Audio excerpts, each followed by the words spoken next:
Hoje mais um episódio Pod Bari, e nesse episódio de hoje a gente vai fazer caixinha de perguntas que agrada todo mundo, né, Marta? A gente adora. Lembrando que as perguntas que a gente não conseguir colocar no programa hoje, a gente vai responder nos stories para vocês, não se preocupem.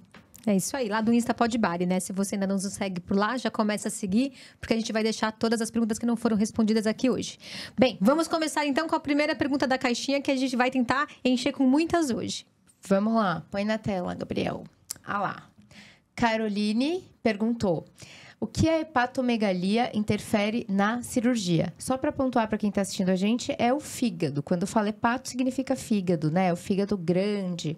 E aí, Ana, o que a hepatomegalia pode interferir na nossa cirurgia? Talvez esse seja o fator de maior dificuldade técnica, né? Aquele fígado grandão, porque o fígado ele está acima do estômago. Então, a gente tem que levantar o fígado com uma pinça específica para que a gente possa ter acesso ao estômago e fazer a cirurgia. Então, aquele fígado grandão que a gente tem dificuldade em ter um bom acesso, ele atrapalha muito. Por isso, a gente é tão exigente na perda de peso no pré-operatório, né? É como você falou, né? A gente fala assim, o que atrapalha um cirurgião que vai fazer uma bariátrica? É o fígado, né?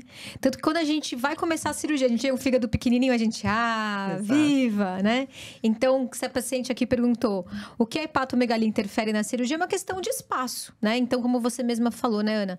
O estômago fica embaixo do fígado, a gente tem que levantar esse fígado para poder operar. E, normalmente, pessoal, o fígado, quando ele tá grande por conta de gordura, que é a esteatose hepática, o fígado fica friável, ele fica mole, ele fica sensível. Então, quando a gente vai usar aquela pinça para levantar, né, o fígado, o que pode acontecer? Rasga, machuca, sangra. Então, é uma cirurgia que você pouco vê o estômago, que você tem que operar, dar ponto e tudo mais, e ainda fica um campo com sangramento, que tem que toda hora ficar controlando. E aí, eu te pergunto, né? Falei tantas coisas, agora eu vou passar a pergunta para Martinha, já para a gente poder falar bastante de hepatomegalia, porque é um assunto muito bom. Tá, e o que eu posso fazer se eu tiver um ultrassom com hepatomegalia no pré-operatório? Dá para o paciente fazer alguma coisa nesse sentido? Com certeza, dá para ele fazer muita coisa. Primeira coisa, a Ana já até falou aqui na primeira resposta, na primeira parte, emagrecer. Aquele emagrecimento de 10, às vezes 15% do peso, isso é o que a gente pede como média. Se você conseguir mais, excelente, espetacular. Então, a gente sabe que esse emagrecimento um tantinho mais agudo, com mudança já de hábito de vida, ajuda a gente a dar uma murchadinha nesse fígado. Então, é como se o fígado diminuísse, facilitando a cirurgia e diminuindo as complicações também. E outra coisa, a dieta líquida no pré-operatório. Então, para alguns pacientes, eu vou falar isso porque essa semana uma paciente não respeitou e não fez dieta líquida e a cirurgia foi super difícil. Quando a gente pede dieta líquida no pré-operatório, não é porque a gente quer judiar de ninguém, mas esse fígado grande, uma dieta líquida uma semana antes da cirurgia, ela é capaz de dar essa desinflamada, sabe? Então, é por isso que é solicitado. Então, tentem seguir o que a equipe preconiza, porque ela sempre está identificando algo específico para você, que não cabe para todos os pacientes, né?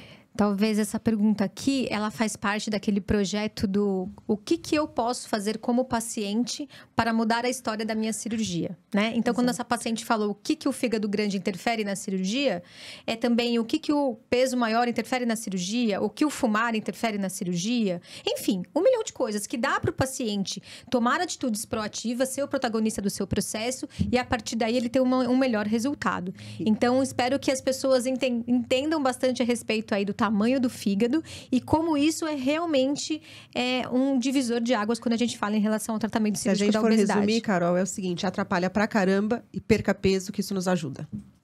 Próxima pergunta.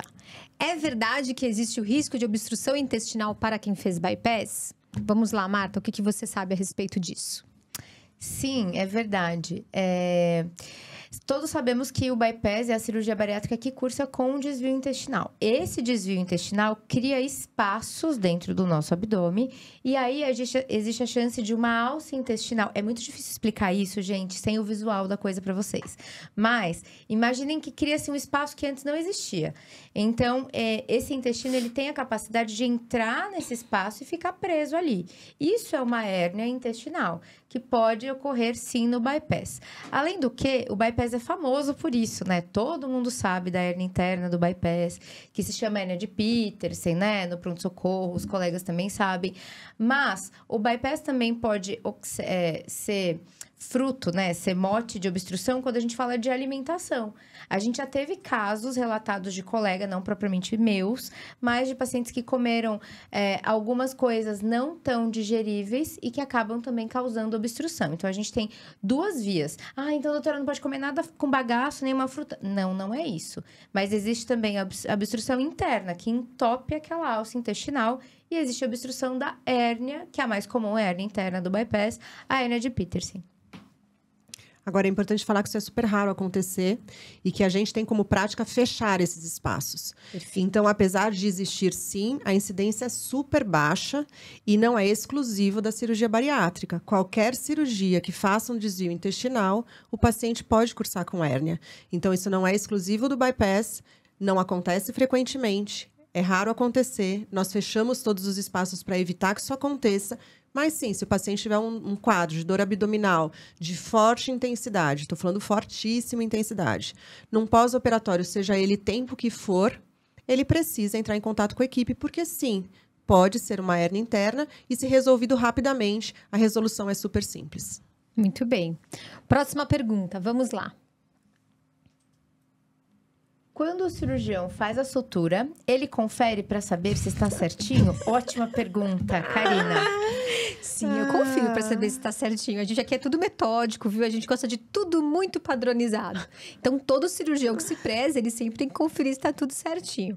Agora, Tayla, eu vou te responder como que a gente confere se está tudo certinho. Então, primeiramente, vamos lembrar da questão da técnica cirúrgica, né? Lembra que a gente tem duas principais cirurgias, que é a bypass e a sleeve. A bypass é aquela que a gente diminui o estômago e desvia uma alça intestinal, e a sleeve é aquela que a gente só diminui o tamanho do estômago, com o uso dos grampeadores, enfim. Quando a gente termina essa cirurgia, a gente faz um teste, que é isso aí que você falou, que é para conferir se está certinho. O teste chama um teste com uma tinta, que chama azul de metileno. É uma tinta azul. E essa tinta, a gente fala que é uma manobra, como manobra de borracheiro. Que como que faz? Tem uma sonda que o anestesista passa no paciente, e aí ele joga essa tinta azul por essa sonda, bem ali na costurinha do estômago. E aí, a partir dali, ele é muito sensível, essa tinta. Ela passa em pequenos buraquinhos, muito, muito pequenos. E aí, ele faz o teste, a gente dá um apertão, como uma manobra de borracheiro, para ver se sai esse azulzinho em algum lugar. Se eventualmente sair, a gente vai lá e dá um ponto a mais para não ter problema nenhum no pós-operatório. Então, quando o cirurgião faz a cirurgia, ele confere? Com certeza, a gente sempre confere. Por isso que vocês fazem xixi verde no pós-operatório. Porque esse azul de metileno, ele vai ser expelido pelo rim e ele vai... Então, vocês vão urinar verdinho, Hulk, aquelas primeiras 12, 16 horas no pós-operatório. É porque a gente fez o teste de azul de metileno para ter essa garantia. Essa é uma piada entre nós cirurgiões bariátricos, né? Que é o xixi do Hulk. Que é, no dia seguinte, a pessoa fica, meu Deus, doutor, o que tá acontecendo comigo? Meu xixi não tá bom. Eu tô fazendo um xixi verde, ele parece que tá ali... como é que fala? Esquisito, radioativo, né? O que é? É só o teste do azul, gente. É a tinta que ela é filtrada pelo rim. Muito bem. Próxima. Quantos quilos é preciso estar para fazer a cirurgia? Ana Karina, vamos lá. Você precisa ter o cálculo do que a gente chama de IMC. IMC é uma relação do seu peso dividido pela sua altura ao quadrado, ou seja, peso dividido por altura vezes altura. Então, são em pacientes candidatos à cirurgia, pacientes que tenham esse IMC acima de 35 com alguma doença que vai ser causada ou agravada pela obesidade, ou pacientes com IMC acima de 40, obesidade grau 2 e grau 3. Agora, é importante frisar que esses pacientes já fizeram tratamento clínico, já estão em acompanhamento com a equipe multidisciplinar, falharam e, por isso, tem indicação de cirurgia. Então, só com o seu peso, a gente não consegue te dizer se você pode operar ou não. Muito bem. E lembrar que quando a gente fala da indicação da bari, né, Ana, tem muito a ver com a questão do risco cardiovascular desse paciente. Muitas pessoas ficam, mas por que esses números aí, né, do IMC, da onde que veio isso? Porque a gente sabe que só quando o paciente tem um peso acima, com IMC acima de 40, a partir dali ele já tem um risco cardiovascular maior. Às vezes, pacientes não tão obesos, mas com uma doença metabólica grave associada, aumentem o seu risco e assim por diante. Então, não é uma conta que mirabolante, né? A gente faz essa conta para poder, a partir daí, definir o seu risco e ver se você tem um benefício com a cirurgia bariátrica. Vem bem por aí quando a gente fala... Não é só a matemática da coisa, tem uma avaliação. Isso. A gente começa pela matemática, mas depois vai avaliar cada um. Cada comorbidade. Exato. Próxima pergunta. Sincronizadas. Bom, vamos lá. Essa pergunta é muito boa, porque a gente tem um episódio só sobre isso, que deve sair muito em breve. Então, como deve ser o retorno à atividade física pós-bari? Karina. Essa pergunta aqui, ela é feita, acho que todos os dias, né? No nosso consultório. Todos os dias. Doutora, quando que eu posso voltar a fazer, sei lá, né? A minha academia, ou enfim, quando a pessoa já fez atividade física. Primeiro de tudo, quem tá perguntando aqui é a Renata, né? Renata, primeiro lembrar que ninguém tá doente, tá convalescente. Então, a gente sempre estimula o paciente a fazer atividade física. Não é pra ficar deitadona, ai, me traz o meu líquido, me traz minhas coisas, estou em recuperação, não posso fazer nada. Não, pelo contrário, tem que fazer atividade física. Porém, você fez uma cirurgia, né? Querendo ou não, você tem aqueles 6 furinhos na barriga. Aquilo ali pode ter riscos de hérnia, por exemplo, né? Que é a hérnia incisional da incisão. Então, assim, o mais importante seria, teoricamente, você ter um acompanhamento com o preparador físico, né? Fisioterapeuta, para poder fazer um plano com você de retorno à atividade física. Esse é o melhor dos mundos? É. Mas na prática, a gente fala para o paciente já voltar a fazer pequenas atividades, no começo caminhada. Tá indo bem? Aumenta a sua caminhada. Até naquele nosso primeiro episódio, né? Que a gente adora. A gente fala primeiros que é o nosso best-seller. Ele é muito os primeiros 30 dias de bari, a gente fala muito disso, né? Quando que pode voltar a fazer atividade física? E no fim, nós 3, né, chegamos à conclusão o quê? Quanto antes. Claro que sob supervisão, cada um vai no seu momento e a partir daí. E aí, lembrando-se também, Renata, em relação ao retorno à atividade física do ponto de vista de fazer musculação, né? Em relação a manutenção da massa muscular. Aí realmente vai ser importante você ter o seu preparador físico, personal, enfim, para fazer isso progressivamente. Agora, Renata, se possível, comece antes, tá? Já faça atividade física no pré-operatório, para que no pós-operatório você saia do hospital fazendo caminhada, 40 minutos por dia, pode fracionar ou não, dependendo da condição de cada um. Mas eu falo para meus pacientes, 30 dias vocês estão na academia.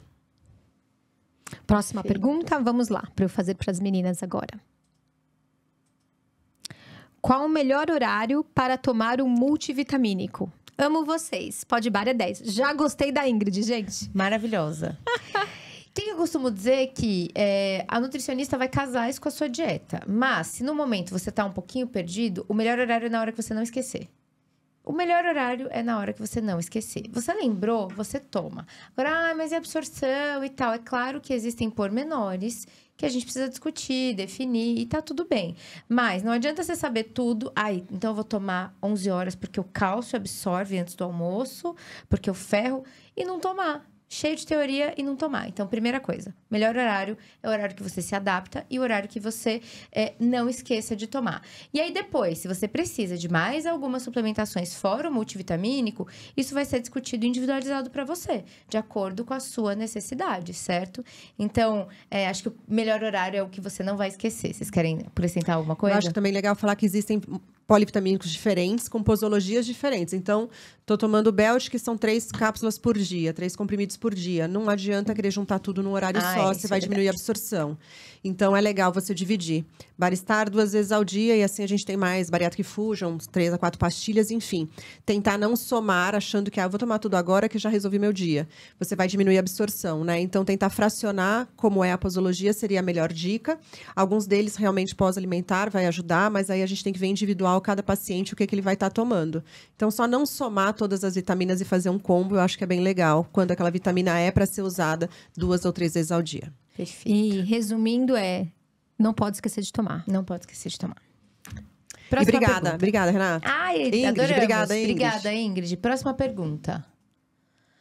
Após fazer a bari e entrar na dieta livre, ainda se consegue perder peso? Karina. Bem, Deusuíta, vamos primeiro dar nome às coisas, né? Você falou que a paciente fez a cirurgia, pelo que eu entendi, e ela vai entrar na dieta livre. Então, vamos lá. Claro que não existe um protocolo de todas as nutricionistas, você tem que seguir o que a sua nutri sempre te conduz, né? Mas, em média, o paciente entra na dieta geral, isto é, ele pode comer de tudo que talvez seja a mesma coisa que você fala dieta livre, né? Então, ela pode comer de tudo, depois de aí de 8 a 10, 12 semanas. Essa é mais ou menos a regra. Ela ainda consegue perder peso? Claro, porque depois de 3 meses de bari, você ainda tá perdendo muito peso, né? Normalmente, então vamos falar de média de perda de peso e sobre como que é essa escala. O paciente normalmente, ele perde peso esperado de 30% a 40% do peso inicial ao longo de 1 ano a 1 ano e meio. Sendo que ele vai perder mais rápido no início, afinal de contas ele está na dieta líquida, depois vai diminuindo essa progressão ao longo dos meses. Então, assim, quando ele entrar na dieta geral, que já vai ser ali por volta de 10 semanas, então por volta de 3 meses, ele vai continuar perdendo peso? Sim, com certeza, porque vai de 3 meses até 1 ano e meio perdendo peso, tá? Claro que lembrar que a nutricionista, ela vai deixar uma dieta geral. Claro que esse paciente, ele vai comer de tudo, porém em menor quantidade. Sempre com a vírgula de que refrigerante, quer dizer, bebidas gaseificadas, né? Como um todo. E álcool só depois de 6 meses, tá? Mas a dieta geral já é logo aí dos 3 meses da bari. E só pra gente pensar um pouquinho no termo, dieta livre... não é livre ainda, né? E talvez nunca será. Vai ser uma dieta geral, onde você pode comer de tudo, não tem nenhuma proibição, mas é importante que você tenha ali uma orientação da sua nutri para fazer as melhores escolhas. Então, as palavras importam. Então, acho que isso também é legal de falar. E eu acho que uma dieta equilibrada, balanceada, com boas escolhas, talvez não seja o fundamental para perder peso, mas vai ser muito fundamental para você evitar recidiva de peso, né? Então, ficar sempre atento que a doença continuará lá, né? Ela não será curada com a cirurgia. Mas que se eu tiver uma estrutura de comportamento, e aí uma dieta, não diria o termo livre, mas uma dieta equilibrada faz parte dessa base, ela vai ser muito importante para você não recidivar peso. Perfeito. Tem mais alguma pergunta para a gente responder? Dúvida ginecológica. Quando colocar o DIU, seria melhor antes ou depois da bariátrica? Vamos lá, meninas. Eu diria que depende, né? Eu acho que depende muito do histórico daquela paciente, fluxo menstrual, qual que é a idade que ela tá, como é a parte hormonal dela. Quem vai tomar essa decisão é a paciente em conjunto com o ginecologista, primeiramente, né? Lembrando que não é obrigatório colocar DIU, a gente prefere por várias questões, a entrega hormonal é menor, a dose hormonal é menor, você não corre o risco de esqueci o meu comprimido de hoje. E a absorção pode ser prejudicada também no pós-operatório, né? Então, o DIU, ele garante aquela entrega hormonal numa dose baixa e te deixa mais segura. E na maioria dos casos, quando a gente fala de DIU hormonal, ele diminui, não é que vai te deixar sem nada, mas ele diminui o seu volume menstrual, diminuindo, assim, a perda de sangue. Sangue, ferro, anemia. Então, é uma conexão que ela existe, sim. Então, geralmente eu costumo dizer para paciente que não tem o certo de colocação. Eu gosto mais de quando coloca, minha opinião pessoal, no meu consultório, eu gosto mais de quando coloca antes, pelo menos uns 6 meses antes, que é a fase de adaptação desses implantes hormonais, né? Mas não tem uma regra, isso vai ser decidido entre você e o seu ginecologista. E uma coisa importante a falar é que quando a gente coloca o DIU, você ainda tem o endométrio, que é a camada mais interna do útero, ainda espessada. Então, é muito comum a gente colocar o DIU e esse paciente passar o primeiro ano ainda com ciclo menstrual. E muitas vezes ele se ressente disso, porque ele vem com a ideia de que não, coloquei o DIU, não vou menstruar. Não é assim, então você tem um período aí de alguns meses em que o ciclo menstrual se mantém até que realmente você entre alguns pacientes em amenorreia, que é não menstruar mais. E outra coisa importante o DIU pode ser colocado antes da cirurgia, porque ele só tem progesterona hormonal. E progesterona não aumenta o risco de trombose. Então, é um anticoncepcional que a gente pode estar usando antes da cirurgia sem precisar retirar nem suspender, diferente de alguns outros anticoncepcionais via oral que tem estrogênio. Então, sim, por isso a gente gosta bastante do DIU, apesar de ele não ser obrigatório. Lembrar também, né, Aninha? Por que a gente fala tanto em relação a um método contraceptivo quanto antes? Porque a cirurgia bariátrica aumenta a fertilidade.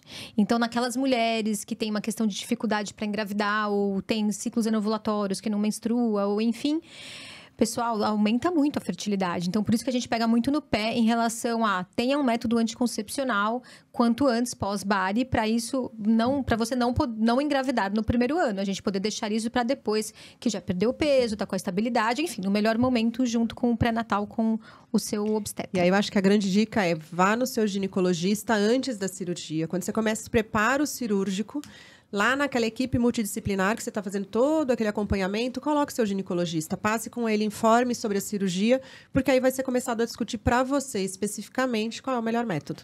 Muito bem. Próxima pergunta. Como é escolhido o método cirúrgico a ser utilizado em cada paciente? A Érica Tobias, eu acho, né? Inverti ali. Beijos, Érica. Pergunta de milhões, né? Na verdade, dá uns 10 episódios do Podbari. Pergunta de milhões. E muitos anos aqui pra gente conseguir. E muita discussão entre os médicos também, porque cada um tem um jeito. Menina, isso aqui no congresso dá uma sessão de um dia inteiro, no mínimo. Mas acho que se a gente vai responder, assim, dentro de um podcast, eu diria que vai depender de cada paciente em relação à sua própria expectativa em relação à cirurgia. Sobre seu comportamento alimentar, então tem muitos tipos de comeres diferentes, né? Tem o comer emocional, o comer hedônico, pacientes com compulsão alimentar, pacientes com cérebro faminto, que tem muita fome, tudo isso é levado em consideração. Também a idade, IMC, são tantas coisas que, na verdade, a gente passa meses analisando aquele paciente, muitas vezes, né? 2, 3 meses, conversando com a equipe multidisciplinar, entendendo questões emocionais, comportamentais, expectativas daquele indivíduo, para poder escolher entre bypass, sleeve ou outra técnica cirúrgica.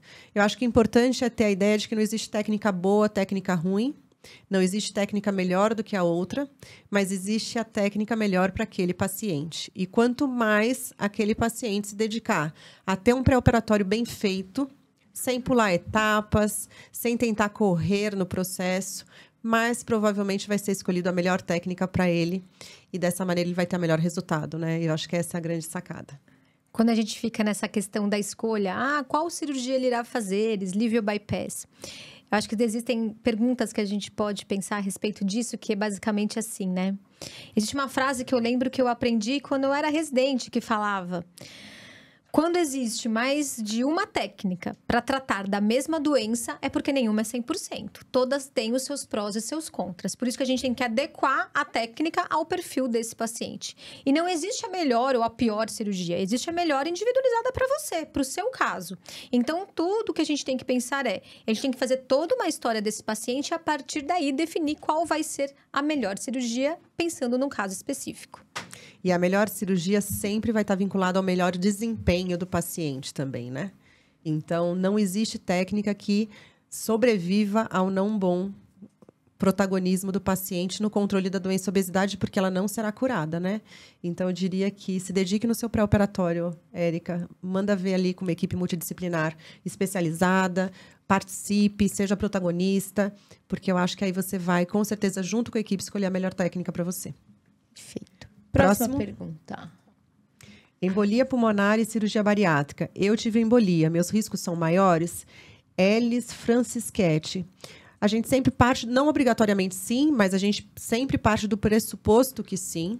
Então, paciente que tem um antecedente de tromboembolismo, a gente já toma cuidado para todos, mas naquele paciente o cuidado vai ser redobrado. Eu, particularmente, tendo a entender o porquê. Então, vamos supor que você tem uma questão genética que te predisponha ao tromboembolismo. Esse paciente ele vai ter uma anticoagulação, pelo menos comigo, por mais tempo. A gente vai tentar fazer com que esse paciente tenha uma deambulação muito precoce.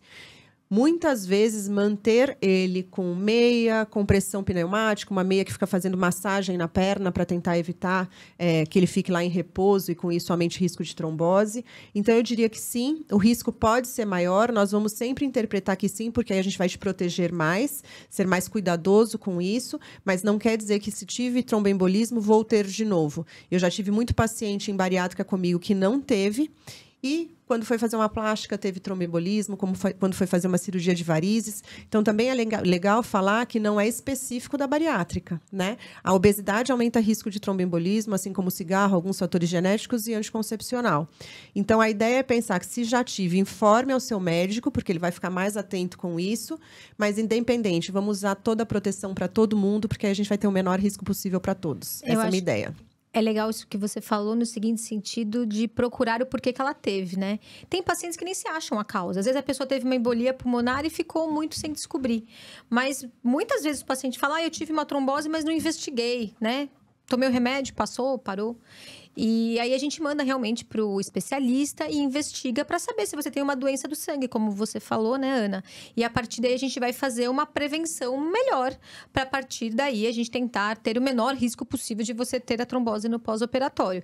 E é uma paciente, Elise, quando eu tenho pacientes como você, que já tiveram histórias pregressas, né, de embolia, então é uma paciente que a gente fica muito de olho. Isto é, o de olho a gente aumenta o remédio de prevenção da trombose, a gente fala muito em relação à caminhada, como você falou. Fica de olho, fala, e aí, tá com dor na perna, não tá? Se tá, já vai no pronto-socorro fazer o ultrassom, porque se a partir daí achar um trombo, já vamos tomar com remédio. Então, talvez, Elis, a melhor ferramenta, a melhor arma que você tem para evitar um próximo episódio, menina, é a informação. Informe-se sobre a doença, converse bastante com o seu médico, para a partir daí você ter todas as ferramentas possíveis para tentar diminuir o risco de você ter um novo evento. Porém, se eventualmente tiver, você vai dar um diagnóstico muito precoce, porque você já está ligada e já vai tratar logo, né? Agora, importante, não é contraindicação para bariátrica. Sim. E controle da doença obesidade diminui o risco de um novo evento trombótico, por exemplo, quando você está no avião, quando você fez um parto, se você teve uma fratura e ficou com a perna engessada. Então, não é uma contraindicação, não deixe de fazer o seu melhor tratamento por isso, somente use tudo que você pode para se proteger. Perfeito. Próximo. A Carla. Deixa que eu pergunto aqui, ó. Ai, Carla, achei fofa. Até a sua foto gravidinha é fofa também, que a sua foto é bem de gravidinha. Quando posso carregar o meu bebê? Ele já tem 11 quilos. Bonitinho. E aí, Martinha, fala desse bebê fofo aí da Carla. É um bebezão já. É um bebezão. Carla, o que eu falo para meus pacientes? Na verdade, eu jamais vou ser a responsável por afastar uma mãe do seu bebê. Não queremos isso. Então, o contato familiar vai ser normal. O que eu peço? Para ela não pegar o bebezinho do chão. Então, ela sentada, desde que chegou em casa, contato com seu filho, pelo amor de Deus, não perca isso. Então, chegou em casa, já ficou ali 2 dias, internada, de um dia para o outro. Então, você vai retomar essa proximidade de mãe e filho que não tem outra coisa que substitua. Então, você vai ficar com ele no colo mais sentada, evitar de levantar com ele no colo ali durante os primeiros 15 dias. Mas, na real, assim, mãe é mãe. Né? A mãe não vai deixar, porque está operada, de pegar seu filho. Então, eu acabo liberando muito precocemente, quando a questão do peso é criança, filho. Não dá para afastar. Mas, assim, se é um neném mais pesado, uma criança um pouquinho maior, meu filho tem 3 aninhos, eu pego ele no colo. Eu peço para tentar não levantar diretamente do chão, para não erguer o peso inteiro, mas também não acabo proibindo, porque isso não quer dizer muita coisa, assim. A gente não vai tirar esse convívio. Não, é pior até. Eu acho que vai muito também da condição, né, do paciente no pós-operatório, né? Tem paciente que nem dor nenhuma, tá ótimo. Nem parece que eu operei, né? Parece que foi espiritual a cirurgia. E tá super bem. 11 quilos eu acho super pouquinho, né? Então, esse aí eu falaria, vai ser feliz. Agarra teu filho. Agora, não, tô fraca, é um dia que eu tô mais molinha, né? Não precisa. Eu acho que é isso. Cada um é um. Eu acho que é você ver como você tá no pós-operatório. Discutir com o teu médico isso, óbvio que a dica de não fazer alavanca como a Martinha deu é importante, mas também veja a sua realidade, porque às vezes você tem dias que você está sozinha com o bebê em casa, isso não é um problema para cirurgia, então sim, aí você pode, um bebezinho de 8 quilos, pegar 11 quilos, né, pegar e gostosinho. Eu pegaria no dia seguinte, viu, Carla? Não, a Carla. A próxima pergunta. Eu acho que essa é a nossa última pergunta desse episódio ao tempo, gente. Então, vamos lá. Vamos lá. A Glauci perguntou aqui para vocês, meninas. Estou com um reganho de peso. Após a cirurgia, comecei a fazer uso de bebida alcoólica. E agora, o que eu posso fazer? Glauci, isso aí eu acho que é o meu maior medo da bariátrica. E, nossa, tento fazer muita lavagem cerebral nos meus pacientes, porque eu acho que é desafiadora a bebida alcoólica, né? A gente sabe que alguns pacientes farão abuso de bebida alcoólica e isso vai ser um grande problema, tanto para a recidiva de peso, porque é algo super calórico, quanto até pelo risco de cursar com a doença do alcoolismo, que eu acho que é uma doença tão perversa quanto a doença da obesidade. Primeira coisa, o que eu faço é pare de beber ontem, né? Se você percebeu que você está abusando de bebida alcoólica, não dá para falar, vou diminuir um pouco. Fica alguns meses sem ter contato e peça ajuda. Eu acho que essa é uma grande sacada. Entre em contato com essa equipe multidisciplinar, porque a gente vai ter que ter a noção se podemos só dar uma orientação ou se você precisa buscar um psiquiatra, entrar com tratamento medicamentoso, chamar a sua família, porque muitas vezes o paciente pode estar no momento que ele sozinho não dá conta, né? E a gente não pode menosprezar uma doença que ela pode ser realmente extremamente perversa. A recidiva do peso, nesse caso, eu diria que é uma das muitas consequências ruins que o álcool pode te trazer. Em relação à recidiva de peso, comportamento alimentar, cessação do álcool de imediato, né? Tá lá entre nossos pilares de qualidade de vida, cessar os vícios, o álcool entra nessa jogada. E tratamento medicamentoso, tanto para a recidiva de peso quanto para o controle do álcool, pode ser importante. Então, Glauce, busca a sua equipe multidisciplinar, peça ajuda e, por hora, zera o álcool. E eu queria falar uma coisa que a Ana resumiu brilhantemente, não tem nada mais a dizer. Só que você mesma já identificou o seu problema. Então, isso é essencial. Você falou aqui pra gente, que eu ia falar, ela já deu a resposta de alguns, né, do primeiro passo, então. Você falou, estou com ganho de peso, comecei a fazer uso. Então, a primeira coisa que você tem que falar é aproveitar a sua consciência, a sua percepção, parar de vez e procurar ajuda. É isso. E que bom que a gente teve uma pergunta sobre isso, né, pessoal, na caixinha, pra gente poder responder para mais pessoas, que é sobre a questão da bebida alcoólica, né? Porque é uma droga legalizada. Essa é a grande realidade. E que uma pessoa que faz abuso do álcool, ela desenvolve uma doença, né? Que é do transtorno do álcool. É uma doença, tem CID, tem tratamento, né? Porque a pessoa, ela gosta de beber e pronto, final. Não, pessoal, é uma doença a ser tratada. Então, se você vê aí, Glauce, que você está tendo um abuso do álcool, que você não está conseguindo controlar, realmente procure ajuda. Porque, como a Ana Karina falou, é uma doença muito perversa. Tanto para você quanto para toda a sua família. Você pode até falar assim, não, doutora, mas não é tanto assim no meu caso, mas pode ser que chegue a ser assim. Então, se você está desenfreando, está vendo que você não está conseguindo ter muito controle sobre isso, freie agora. E se você está tendo muita dificuldade para fazer isso sozinha, procure ajuda, como a Ana falou. Então, que bom que você mandou essa pergunta aqui para a gente hoje. Agora, Glauce, se a gente não está discutindo, porque aqui a gente está interpretando, né? E, obviamente, a gente pode estar numa interpretação inadequada. Se você não tem um consumo do álcool em que você mesma não é capaz de interromper e seu foco está maior na recidiva de peso, pode ser isso? Aí a gente está com a faca e o queijo na mão, né? Porque você já tem a resposta. Aí você pode realmente parar o álcool.